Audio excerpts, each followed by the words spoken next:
Kita nga mga tao, tintalo na gito lisitan kay gusto man niya nga iyatang ilugon.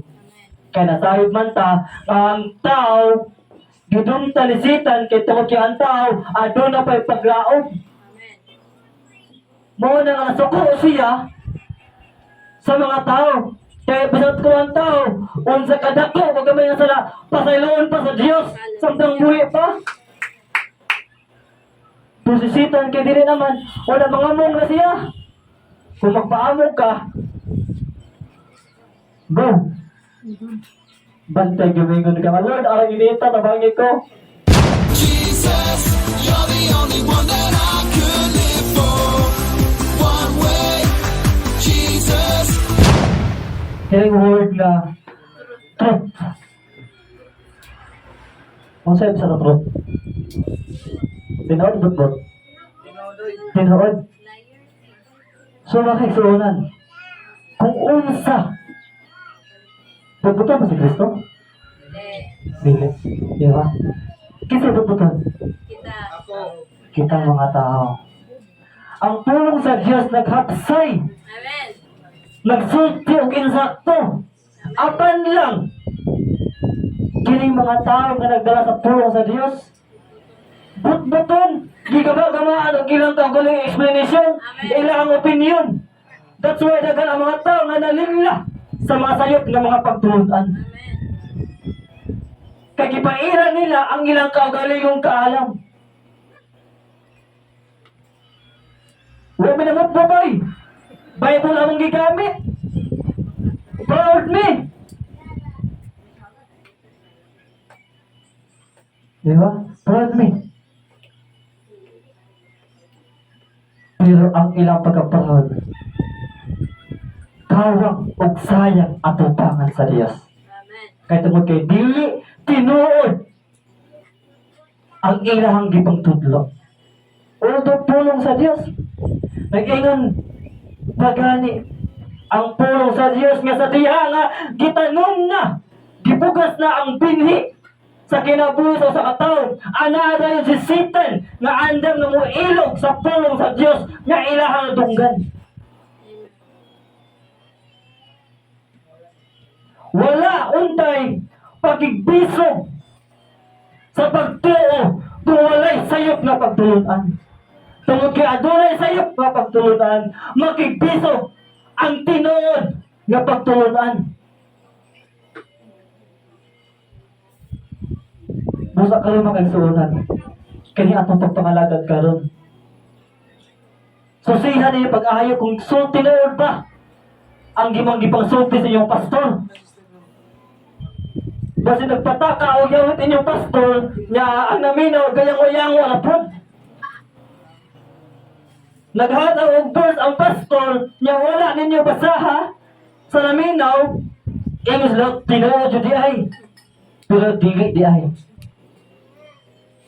Busa bantahi pangitaha og palagma pag-ayo kung kinsa bagid ang tinuod. Ang tinuod yan si Kristo lagyan. Bantay lang gamay ang mga tao nga nagdala sa pulong sa Diyos. Kinaa kanunay ang gahom sa dawatang espiritu nga maghatag kaninyo og limbo, mga igsoon. Matod pa diara sa unang Juan 2:22.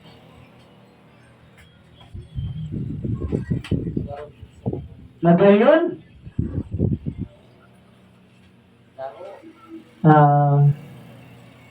Kinsa ang bakakon?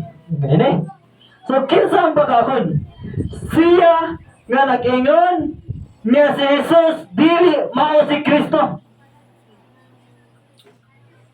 So, kung adunay tao nga nagtudlo nga si Kristo dili Dios,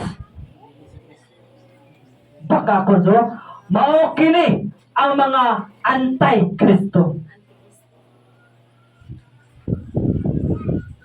Ang naglimot samahan og sa anak. Di ba? O kinsa ang bakakon? Siya nga nag-ingon nga si Jesus dili mao si Kristo. O mao kini ang mga anti-Kristo. Ang naglimbong sa amahan og sa anak. So, kung ang mga pagtulunan kang Kristo o sa Amahan, nga gipang pres, gipang simang gamay, gipang kulaan, gipang punan, pantay. Kay magkahom ka, nga tinuod ay na, although dili ay. Kay daghan na kayo ang mga Bible, nga gibuhat sa tibok kalibutan, nga ilahang relihiyon, ilahang pundok, ilahang sa kaugalingong version ang gigamit. Kay tungod kay kana ang gipagamit, kay tungod kay adunay gipag-usap. Busa pangitaon nato ang kamatuoran o palagman nato pagkayo ang kamatuoran. So matud pa nini sa Juan 4. 1 John chapter 4 verse 1. Dilo nag-ingan ang uban. Sayang ang pagpaminaw sa pulong sa Dios kung ikaw gibati o gutom. Kay tungod kayo mo ginahuna kay ang tiya na wala na ang pulong sa Dios. Pero ingon si Kristo, bulahan kadtong naglingkod o gaminaw. Pero ang pulong sa Dios naghataw kabusganan sa ako ang kalag. Amen. Magluya akong lawas, bastog akong kalag. Amen. Diba? Magluya inyong lawas, bastog inyong kalag. Unsaon man na, nga busog lagi mo, pero luya ang inyong espiritu. Amen. Di ba? Magigsunan. Check out kay King sa Mateo 4:4, di ba? Dili ato mabuhi sa tinapay. O sa to mga luto naman sa daan. Mga buwad.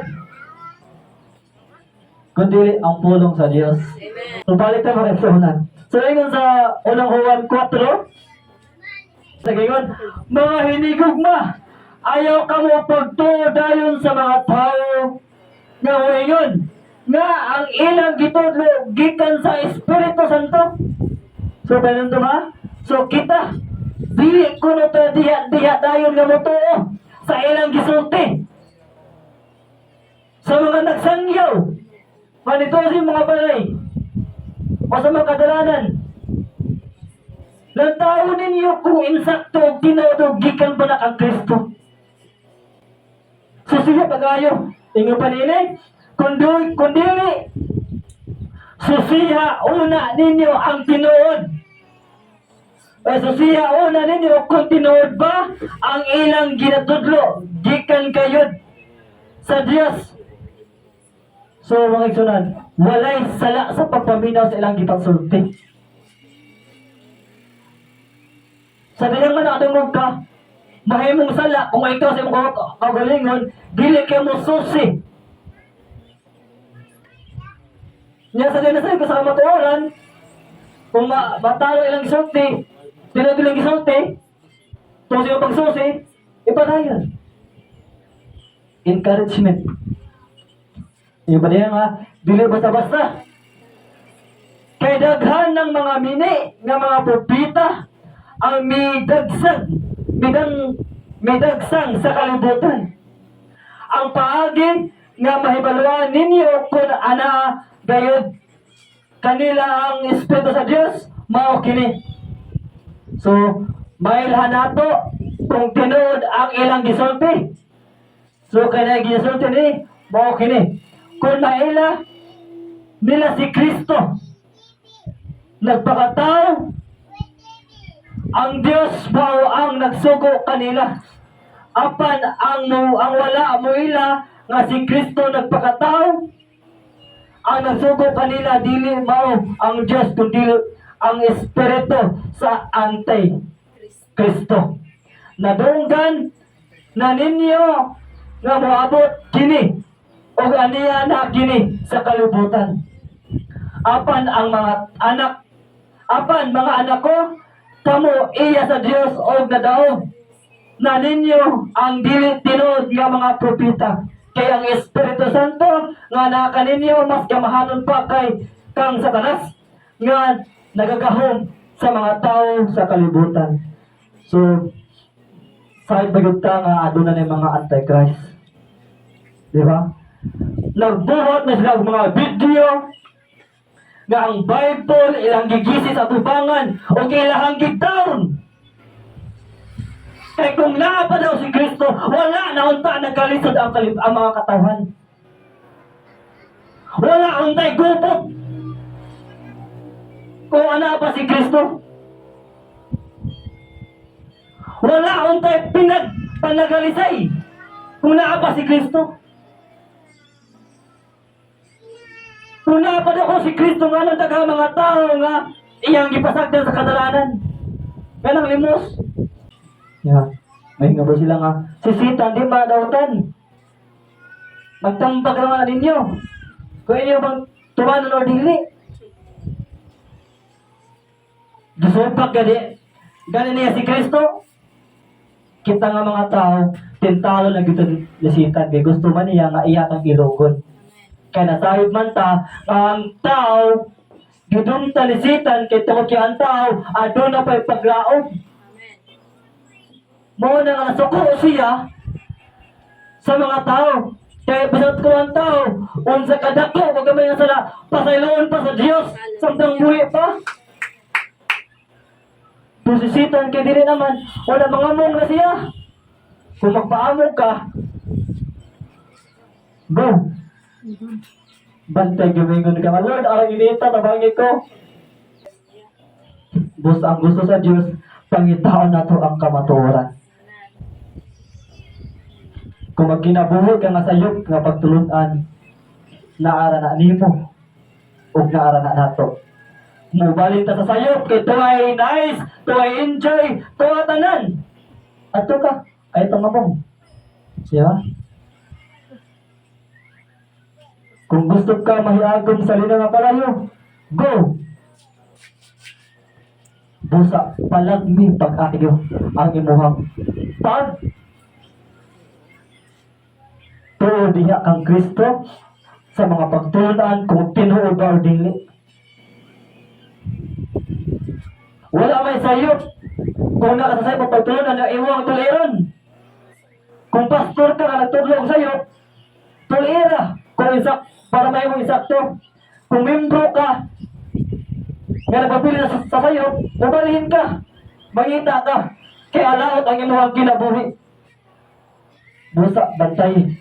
Imatod pa sa unang Juan, Kapitulo 4, versikulo 9. Ingat siya nga, ipakita sa Diyos ang iyang gugma. Ipakita sa Diyos ang iyang gugma kanato, pinagi sa iyang pagpadala sa iyang bugtong anak dili sa kalibutan. Aron nga pinagi kaniya, makaangkon kita sa kinabuhing walay katapusan. Mao kini ang tinuod nga paghigugma dili tungod kay kita ang nahigugma sa Dios kun dili tungod kay ang Dios mao ang una nahigugma kanato. Una nahigugma ang Dios nato. Aya kita.